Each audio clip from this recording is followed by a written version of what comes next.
துதிங்க, அவர் நல்லவர், அவர் கிருபை என்றும் உள்ளது. அப்பொழுது உங்கள் சந்தோஷம் நிறைவாக இருக்கும்படி பெற்றுக் கொள்ளுங்கள்.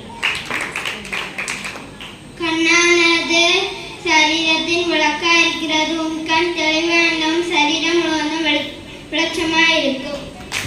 கேளுங்கள் அப்பொழுது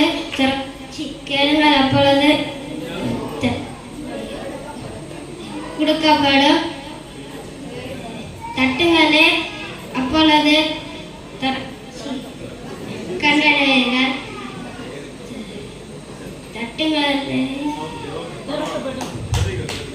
அவர்கள் பசும் புல்லை போல் சீக்கிரமாய் அறுப்புண்டு பசும் பூண்டை போல் வாடி போவார்கள். சங்கீதம் 37:2. இன்றைக்கு இந்த வீட்டு ரட்சிப்பு வந்தது. இவனும் ஆபிரகாமை குமாரனாய் இருக்கின்றார். வழியை கர்த்தருக்கு ஒப்புவித்து அவர் மேல் நம்பிக்கை அவரே காரியத்தை வாய்க்க பண்ணுவார். கேளுங்கள் அப்பொழுது உங்களுக்கு திறக்கப்படும், தேடுங்கள் அப்பொழுது கண்டடைவீர்கள், தட்டுங்கள் அப்பொழுது திறக்கப்படும். மத்தேயு 7:7. நாகம் 1:7. கர்த்தர் நல்லவர், இக்கட்டினாலே அரணான கோட்டை தம்மில் நம்புகிறவர்களை அறிந்திருக்கிறார்.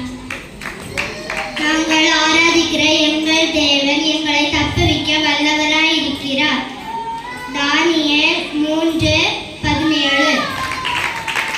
கர்த்தரிடத்தில் மனமகிழ்ச்சியாய் இரு, அவர் உன் இருதயத்தின் வேண்டுதலை அருள் செய்வார். இந்த மனுஷன் தன்னை தானே சோதித்தறிந்து இந்த அப்பத்தில் புசித்து இந்த பாத்திரத்தில் பானம் பண்ண கடவன். 1 கொரிந்தியர் 11:28. எனக்கு ஒத்தாசை வரும் பர்வதங்களுக்கு நேராக என் கண்களை ஏறடிக்கிறேன். I lift up my eyes to the mountain, where does my help come from?